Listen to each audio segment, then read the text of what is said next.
So we've got a question here, got an email. I'm 21-year-old vegan triathlete and you're one of the influencers to follow that path. Thank you. I recently saw a Twitter post from Chris Froome about his breakfast. What do you think about it? Have a great day. So we've got a picture here, Chris Froome. I'm not sure if trolling or not. This is a few days after I rode on the back of Chris Froome and the guys in Adelaide. If you saw that video where I was out training and we're banging out some watts. So up here we have some whey protein isolate. We have some your cooked dairy thing. We have a couple of eggs and a bit of avocado. A bit of pepper on there. Looks like a little bit of caffeine or something like that over there.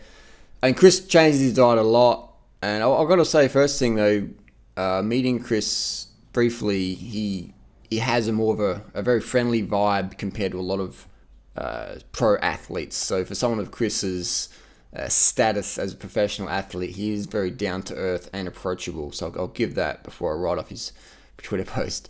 And that's good to see. A lot of people's ego, especially road cyclists, man, it's fucking crazy. So Chris is a down-to-earth guy in real life.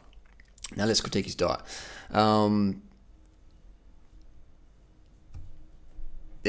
There's obviously a lot of people are going to be confused with this. A lot of noobs are going to see this and they're going to have no carbs for breakfast and they're going to fucking bonk so hard. Now, people who don't know what bonking means, it's not sexual. It's bonking means when you run out of muscle glycogen and you literally are struggling to hold 100 watts or 50 watts, 60 watts.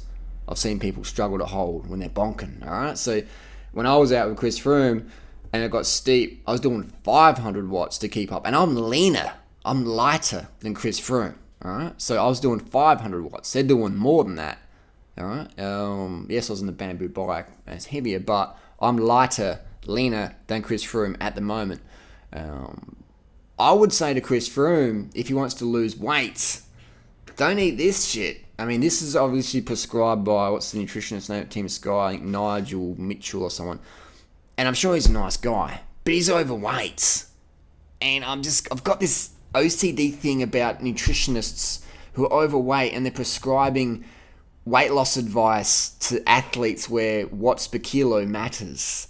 So why would a nutritionist recommend to Chris Froome to eat like a bodybuilder when the goal is 7 watts per kilo for 30 minutes? Why would your nutritionist recommend, it doesn't make any sense. We've got anabolic foods here. We've got the whey protein. We've got these things that gain weight, and gaining weight as a cyclist, as your professional, is never good. It doesn't increase performance.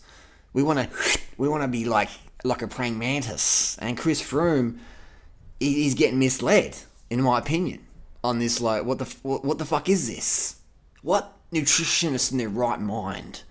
This reminds me of Cycling Australia. I don't have a copy here, but there's this Cycling Australia magazine, Bicycling Australia, which is a great magazine. I've read it for 20 years. But they got this nutritionist in there called Susie Burrell, and I did a TV show of Susie back in 2007, and she's fucking fat. My mum's fat. I've got nothing wrong with fat people, but if you're fucking fat after 10 years of prescribing your diet, something's fucking wrong with your advice. Because it doesn't even fucking work for you. If it doesn't fucking work for you, how the fuck's it going to work for a professional athlete?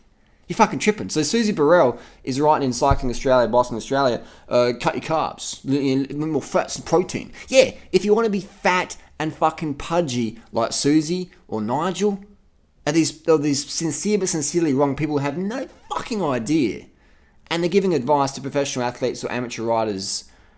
And no wonder we see so many professional cyclists battling with their weight. It's fucking crazy because you have these sincere but sincerely wrong nutritionists who don't really give a fuck about their own health. Otherwise, if they did, they'd be on McDougall or Bernard, Dr. Medard's system program, Carb the fuck up.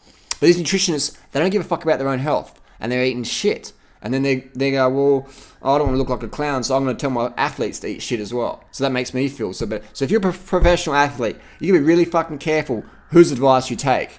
And if your nutritionist is fat and out of shape and running on caffeine all day just to fucking stand up straight and verbalize content of nonsense, then I would sincerely question their advice.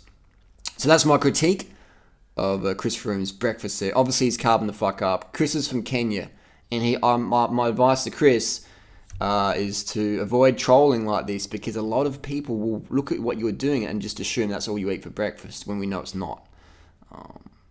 Because your performance, you can't hold 500 watts eating that for breakfast. And people assume, oh, you're cutting carbs for dinner. Like, there's assumptions. So I think Chris means well, but he doesn't understand the impact social media has, and young kids watching your stuff, and they're going to think, oh, I'm just going to have a little bit for breakfast, no carbs, and they're just going to be flailing. It can cause accidents as well. It can cause crashes. Most of my big crashes happened when I was undercarbed. Just can't pay attention. Boom. Especially in 24-hour mountain bike races. So be very careful, kids. Eat your carbs. Have your carbs for breakfast. Have your carbs for lunch. Have your carbs for dinner. If you're overweight, cut your protein, cut your fat right down. And there you go. That's how it is. So carbon the fuck up. The best foods for weight loss. The best foods for performance. The Kenyan marathoners, man. Corn. Rice. Sugar. Potatoes. And fucking bananas. They're the best foods for fucking weight loss. The best foods for performance. And the world's fastest athletes are living on corn, rice, sugar, bananas, potatoes. Add a bit of parsnip as well if you want. But you'll find that corn, sugar, bananas, rice, potatoes, sweet potatoes are the best you can get, period. And those nutritionists who disagree with me, that's okay. You don't have to agree with me, but you're still fucking wrong.